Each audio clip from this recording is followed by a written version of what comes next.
Is your Lexus NX failing to connect to Apple CarPlay, leaving you without your maps and music? Statistically, most connection issues are software-related and solvable without a trip to the dealership.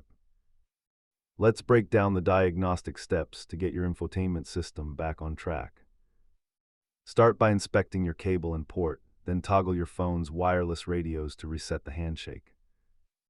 Often, an outdated iOS version or a hidden restriction in your privacy settings is blocking the connection.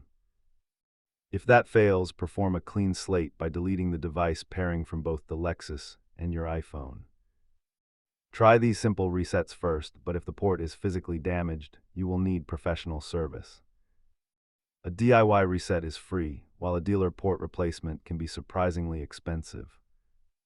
Finally, check for Lexus firmware updates online and test with another phone to isolate the hardware. Keep a high-quality cable and compressed air in your glove box for quick troubleshooting on the road. Remember, if it works intermittently, replace the cable before assuming the car's head unit is failing.